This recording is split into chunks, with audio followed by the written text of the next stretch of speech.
Hello student. Today we will discuss about concrete technology.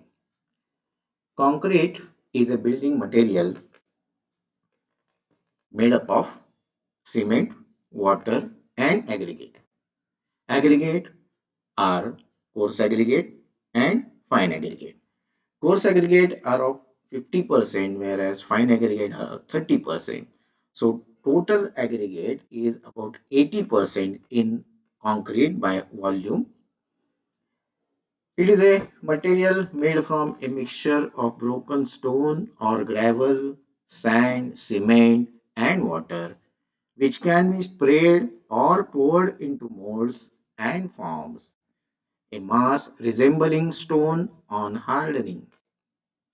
It is a homogeneous mixture of heterogeneous ingredient.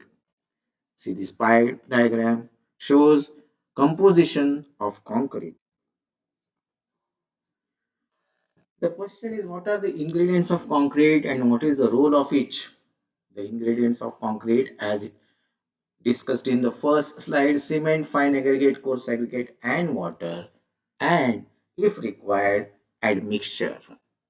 The role of each ingredient is cement plus water acts as a binding material. They bind together the fine aggregate and coarse aggregate. Coarse aggregate, its role is same as the role of bones in our body. That means it provides strength. Fine aggregate, the role is to fill the voids of coarse aggregate and thereby to increase the density of concrete and to reduce shrinkage. Admixtures, to improve the properties of concrete either in fresh state or in hardened state. What are the properties of concrete?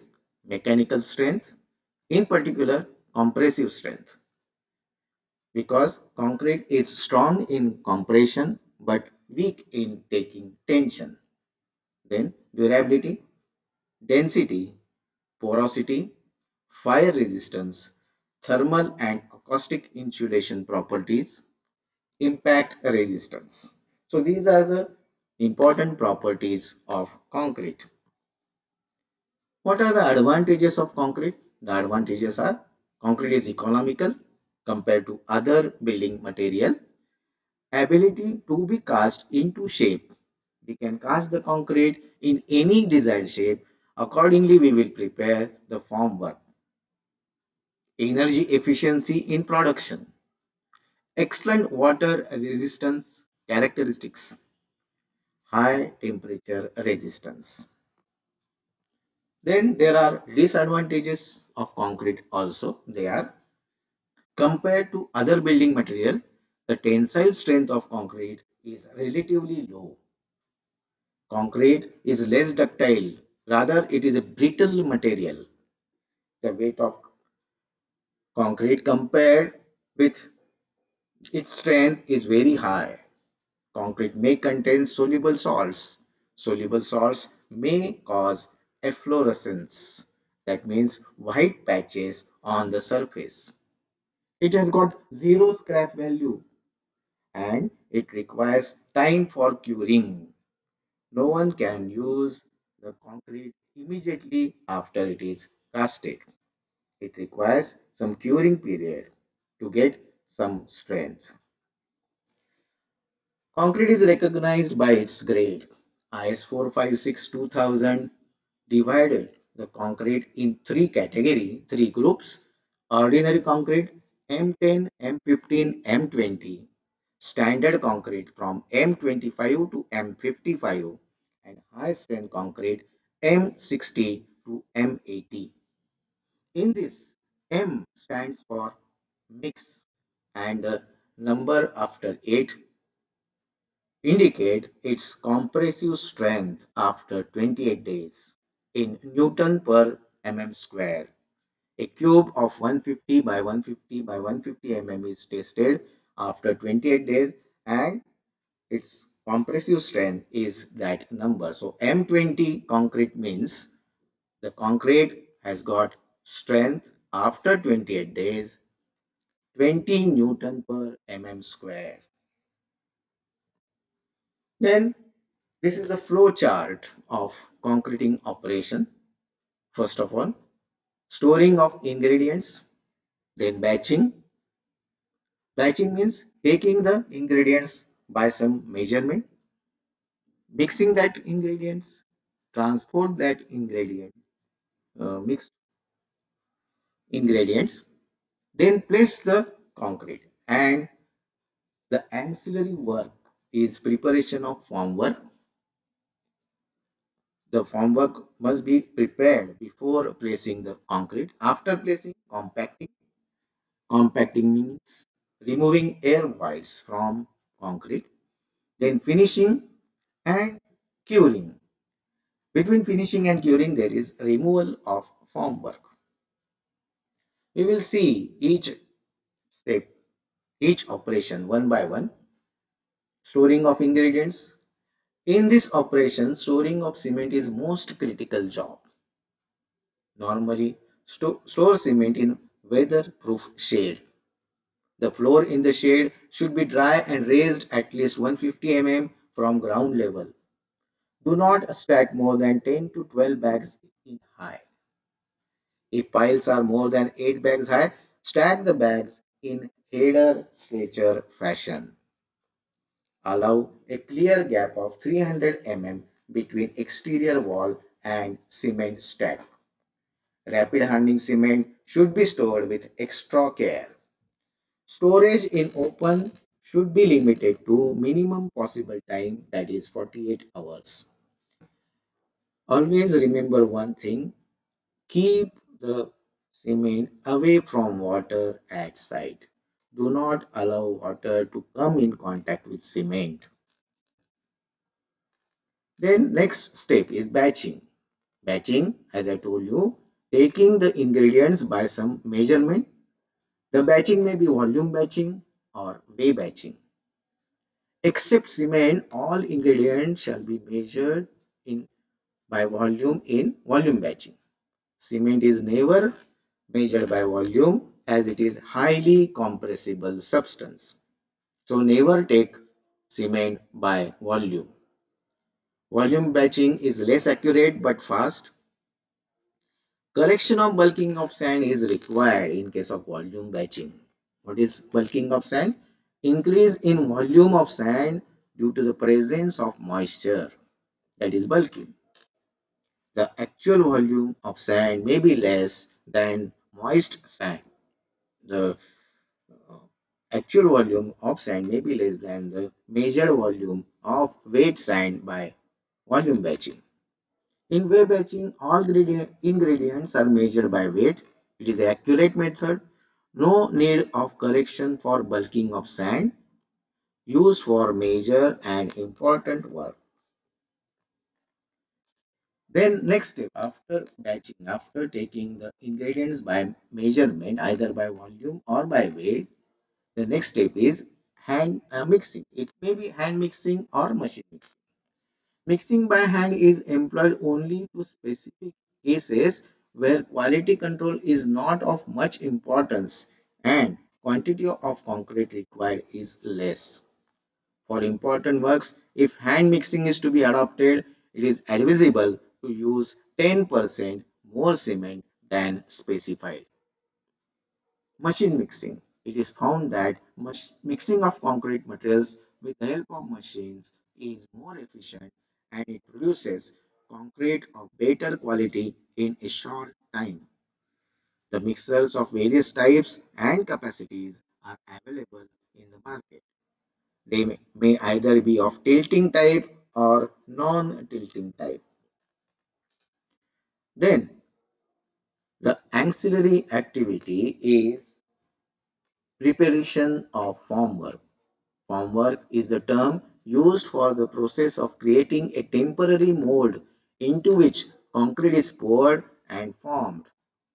Traditional formwork is fabricated using timber, but it can also be constructed from steel, glass, glass fiber, reinforced plastics, and other material. Formwork is an ancillary construction, as I told you, used as a mold for a structure. Into this mold, fresh concrete is placed only to harden subsequently. The construction of formwork takes time and involves expenditure up to 20 to 25% of the cost of structure or even more. These are temporary structure required for safely support concrete until it reaches adequate strength. The different material used for formwork, the requirement of formwork is discussed in another slideshow of formwork. Then transporting concrete. There are various methods, mortar pan, the traditional one, wheelbarrow, handcart, truck mixer, bucket or steel skip, chute, belt conveyor, concrete pump, skip and hoist.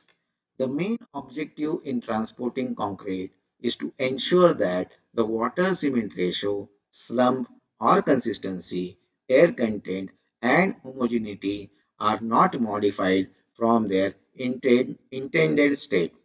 See that while transporting concrete, it is not get vibrated so that it may segregate. The methods of transportation are discussed in detail in another slideshow of transporting concrete. Then placing. To provide durable concrete, it should be free of segregation. What is segregation? Separation of coarser aggregate from weight mass of concrete. And the mortar should be in close contact with the coarse aggregate. Reinforcement and any adjacent faces which is to be bonded. So while placing concrete, see that the concrete reaches to all the corners of the formwork and the reinforcement is totally embedded. Concrete should be deposited as nearly as practicable in its final position. Concrete should be placed in successive horizontal layers of uniform thickness ranging from 150 mm to 900 mm. The thickness of each layer should be such that it can be deposited before the previous layer has stiffened. Before placing the next concrete layer, it is necessary to properly compact the layer below. Compaction. Compaction is the process in which expels entrapped air from freshly placed concrete and packs the aggregate particles together so as to increase the density of concrete. It increases significantly the ultimate strength of concrete and enhances the bond with reinforcement. There are different ways of compaction: hand compaction and machine compaction. Machine compaction is with the help of vibrator. There may be internal vibrator or external vibrator. The detail of compaction process is studied in another slideshow, that is compaction of concrete. Then next step is finishing. Finishing may be defined as the process of leveling, smoothing, compacting and otherwise treating the surface of fresh concrete or recently placed concrete to produce desired appearance. The, there are three steps or three ways involved for finishing of concrete. They are screeding, floating and troweling. The details of these process is explained in another slideshow, that is finishing of concrete. Curing. Curing of concrete is method by which the concrete is protected against loss of moisture required for hydration and kept within the recommended temperature range. Curing will increase the strength and decrease the permeability of hardened concrete. Curing ensures hydration of the cement, which in turn enhances its strength and durability, reducing the loss of mixing water from the surface of the concrete. There are different ways of curing: watering, shading, ponding, etc., that are discussed in detail in another slideshow of curing. Then what are the tests on concrete and its ingredient? These tests are the test on cement, that fineness of cement, standard or normal consistency of cement, compressive test on cement, initial and final setting time of cement, soundness test on cement, specific gravity of cement. Then these two tests are for fine aggregate, that is silt content in sand and bulking of sand. Then on coarse aggregate and fine aggregate, the tests are fineness modulus of fine and coarse aggregate, bulk density of fine and coarse aggregate, water absorption of fine and coarse aggregate. Then on coarse aggregate, these are the tests: aggregate flakiness index and elongation index, aggregate crushing value, aggregate impact value, aggregate abrasion value. Then tests on workability, that is test on concrete, workability test by slump cone test, workability of concrete by compaction factor test, compressive strength of concrete, and non-destructive test on concrete. Most of these tests are well explained in videos prepared by NITTR Chandigarh. You can observe that videos on YouTube. Now, the frequent questions asked in MSBT examination on in concrete technology subject in theory examination: what is concrete? What are the ingredients of concrete? What is their role? What is the role of each? What are the properties of concrete? What are the advantages of concrete? What are the disadvantages of concrete? What is grade of concrete? Draw a flow chart of concreting operations. Explain each concreting operation in brief. What precautions will you take while supervising concrete? What are the different tests on concrete and its ingredient? So, this completes our introduction to concrete technology. Thank you.